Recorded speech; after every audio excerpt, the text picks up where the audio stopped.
Welcome to another Simply Answers Tips and Tricks video. In this version, we're going to cover parental controls just a little bit to kind of show you where they are and all the options you can select.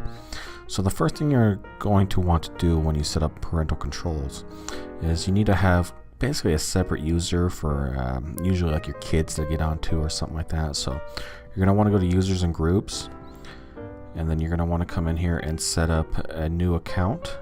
And then you'll probably just want to be managed with parental controls.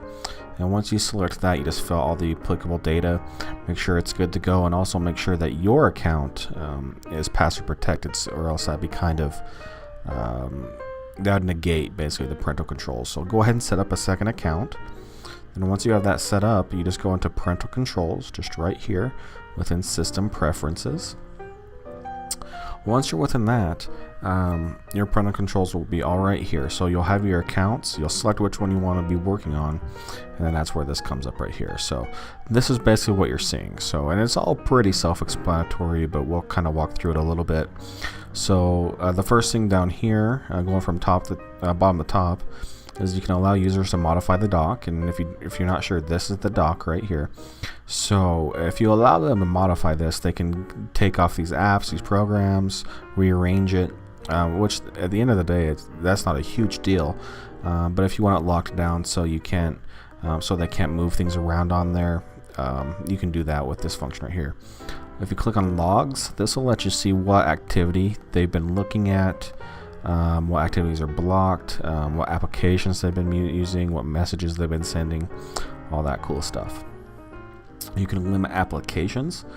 So basically you can lock down if you don't want them in certain apps that you have on the computer. So maybe you just want them to go into Safari to surf the web for homework, or if you want them to use just Pages or Word, this is where you'll want to do that, and you'll want to check that box. And I'll go through this area right here to see what apps you want to allow and not allow. So I'll go ahead and check that. See, we're allowing all apps, but you can say, you know, up to certain age ranges depending on the app. We can go within other apps here, and here's all the apps that are on the computer. And I just have to check which ones I want them to be able to go into, and uncheck the ones I don't want them to go into. So that's where you handle that. This is where you can do all your restrictions, whether it's unrestricted. You can try to limit adult websites, and it will try to do that automatically.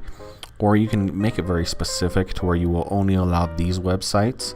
So you can highlight this button right here and just click the plus buttons, and this will allow you to add certain websites, bookmarks, stuff like that, to try to make everything locked down and safe for your kids.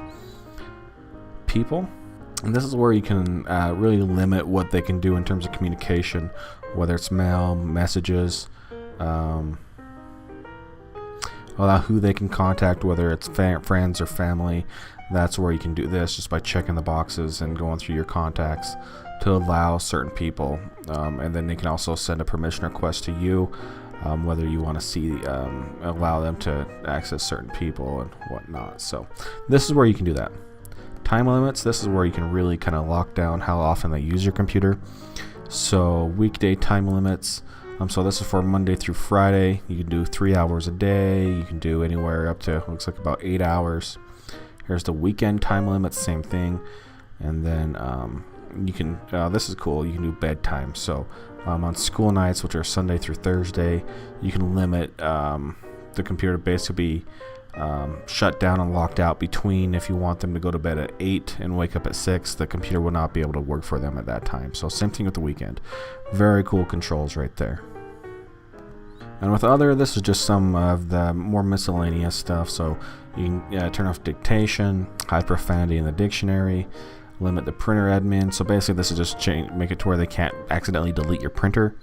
You can limit burning of CDs and DVDs if your computer still has a disk drive, or even if you get an external one. So if you don't want them to be able to burn, it basically turns that off. And of course, changing the password, that's probably a no-brainer, since that's what you'll want to do with parental controls. So overall, parental controls are a good thing to have. They're very easy to set up in the Mac. Just make sure you go within system preferences, parental controls. Make sure to have a second account set up just for the kids, so you can lock it down just how you like it. So Go ahead and give it a shot. If you have any questions, feel free to email us. You can get us easily at customerservice@simplymac.com. You can ask us a question on Facebook, just at Simply Mac, and then on Twitter at Simply Mac Store. You can hit us up there very easily. So go ahead and try Parental Controls. Hopefully it helps you out. Other than that, we'll see you next time.